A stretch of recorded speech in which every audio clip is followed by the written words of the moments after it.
조갑제 TV 시청자 여러분 안녕하십니까. 제프리 루이스라는 분이 있습니다. 이분은 북한 핵에 대해서 아주 권위 있는 이야기를 많이 하시는 분인데, 캘리포니아에 있는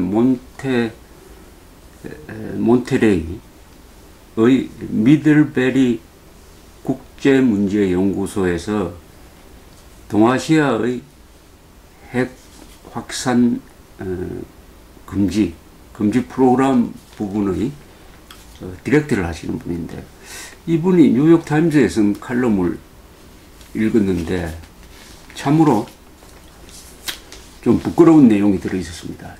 제목이 뭐냐면은 북한 North Korea and a New Vulnerability, 북한과 새로운 위험성, 뭐 취약점 이런 뜻인데, 그 내용은 그동안에 이 미국의 전문가들이 북한의 핵 개발 능력을 과소평가해 온 과정을 아주 날카롭게 지적을 하고 있습니다. 이건 똑같이 한국에도 적용되는 이야기입니다. 제가 1990년 무렵부터 한국의 핵 문제를 취재를 했으니까 벌써 27년, 한 30년 됐습니다. 쭉 보면은 한국의 전문가들은 북한의 핵 능력을 계속 과소평가해 왔습니다. 북한 핵 개발 저 별것 아니다 에서부터 시작을 해가지고 무슨 철공소 같은 데서 어떻게 미사일 만들겠느냐, 발사하다가도 털없이 실패할 것이다, 뭐 이렇게 이야기를 하다가 또 최근에 와서는 그 소형화 그거 단숨에 되는 거 아니다, 무지무지하게 어렵다, 그렇게 이야기하다가 또 우라늄 핵폭탄 아주 충분하지 않다, 우라늄을, 고농축 우라늄을 추출하는 시설이 있는지는 모르지만은 그거 순도가 낮을 것이고 효율이 낮을 것이다, 뭐 이런 이야기를 많이 들었습니다. 그 다음에 2012년 12월에 북한이 장거리 미사일을 발사하기 직전에 국방부의 아주 핵심 담당자를 만났더니 이 사람은 장담합니다. 저 틀림없이 실패한다고. 근데 틀림없이 성공을 했습니다. 또 최근에 와서는 북한이 장거리 미사일 발사한다고 하니까 그 장거리 미사일 재진입 기술이 얼마나 어려운데 그거 불가능하다. 그런데 미국도 이제는 재진입 기술까지 발전시켰다고 봐야 한다는 쪽으로 또 바뀌었어요. 계속 말하자면은 오판을 거듭해 왔는데 일관된 것은 북한의 핵 능력을 과소평가하는 방향이었습니다. 물론 그런 주장을 하는 사람도 있었고, 실제로 국정원이나 국방부에서 북한의 핵 개발을 면밀하게 실무적으로 들여다본 사람들은 상당히 정확하게 평가를 했습니다. 그 사람들은 이런 주장을 했습니다. 핵 문제에 관한 한 북한의 발표가 정확한 것 같다, 북한의 발표를 믿어야 한다 는 쪽으로 이야기를 해서 두 가지 이야기가 엇갈렸는데, 그러나 정책 담당하는 쪽에 있었던 사람들은, 또 국외 전문가들은 북한의 핵 능력을 그동안에 과소평가해 왔다는 것을 우리가 인정하지 않을 수 없습니다. 그 과소평가의 틀은 뭐냐면 북한은 가난한 나라다, 과학기술이 후진되어 있다, 그 다음에 지금 봉쇄를 당하고 있다, 이런데 어떻게 개발하겠느냐, 뭐 이렇게 이야기를 했습니다. 그러나 해내고 말았습니다. 한국 사람들의 남한이든 북한이든 한국 사람들의 끈질기고 손재주가 좋고 무에서 유를 만들어내는 이런 기술은 아마 세계적입니다. 그게 북한에도 적용이 됐고 남한에서는 그게 한강의 기적으로 그 능력이 발현되었다면 북한에서는 그게 드디어 핵 강국이 되는 쪽으로 지금 일종의 평양의 기적이 북한에도 이루어지고 있습니다. 그 점을 제프리 루이스라는 이분이 미국에서도 똑같은 현상이 있었다는 거예요. 그러니까 희망적 관측을 했다, 이런 이야기입니다. 그 다음에 이게 처음이 아니랍니다. 1964년에 중국에서 핵실험을 했습니다. 모택동입니다. 그때도 미국은 중국 같은 가난한 나라가 무슨 핵실험을 하겠느냐. 그럼 몇 년 있으니까 또 수소폭탄 핵실험을 했어요. 그때도 계속 중국의 핵능력을 과소평가했다고 합니다. 그래서 핵폭탄이란 말을 안 쓰고 밤이란 말을 안 쓰고 디바이스, 핵장치, 뉴클리어 디바이스다. 중국이 가지고 있는 것은 그건 핵폭탄이라고 볼 수 없다. 뉴클리어 디바이스라고 이렇게 축소를 했다고 합니다. 그걸 의식했는지 모르지만 1966년에 중국이 아주 끔찍한 핵실험을 했답니다. 제프리 루이스가 그렇게 이야기합니다. 뭐냐? 실제로 핵폭탄을 미사일에 실어가지고, 실탄입니다. 실제로 핵폭탄을 실어가지고 사막을 향해서 쏘아가지고 폭발하도록, 그때 10킬로톤의 폭발력이 있었다고 그래요.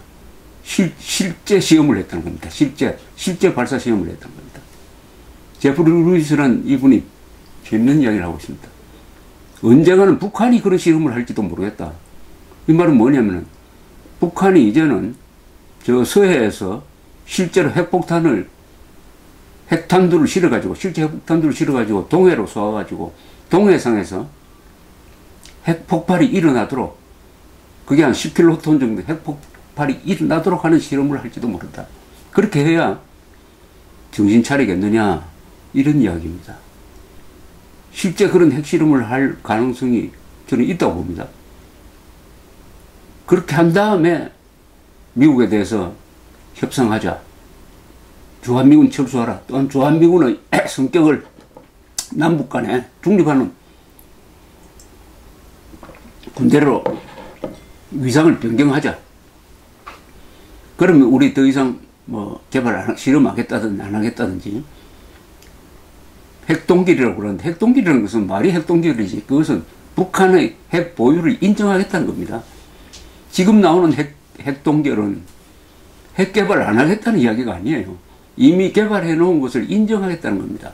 핵동결 이꼴 북한의 핵 인정입니다. 인정. 우리가 북한에 대해서 이렇게 그러면 왜 과소평가하면서 별것 아니다, 별것 아니다, 별것 아니다 라고는 태도를 취했을까요? 그것은 우리가 자주국방 의지가 없어가지고 미국의 국방을 의존해 놓으니까 한국 사람이 구경꾼이 되었기 때문입니다. 구경꾼은 분석을 좋아합니다. 훈수 두는 걸 참 좋아해요. 분석하고 훈수 두는 데는 아무 책임이 없습니다.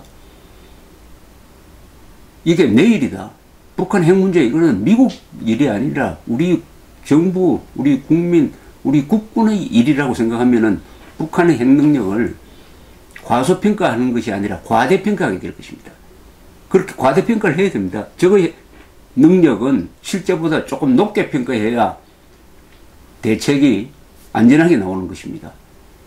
결국은 우리가 국방을 미국에 맡겨놓고 우리가 방관자, 부경꾼의 입장이 되었으므로 지금처럼 안이하게 대처를 해가지고 이제는 막다른 골목에 이제는 현실과 직면하게 되었다. 근데 그 현실이 어마어마한 현실이다. 그래서 지금 문재인 정부의 하는 행태를 가만 들여다보면은 스스로 구경꾼, 제3자, 중립지대, 이런 노선을 찾고 있습니다. 지금 하는 게 긴박성이 급박한 게 없어요. 그렇게 되면 미국과 북한이 한반도의 문제를 논의하는 것도 허용을 하겠다. 구경꾼이 되겠다. 이런 전례가 있습니다.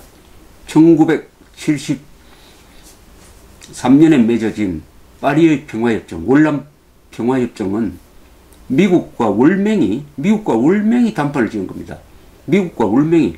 월남은 구경꾼이었어요.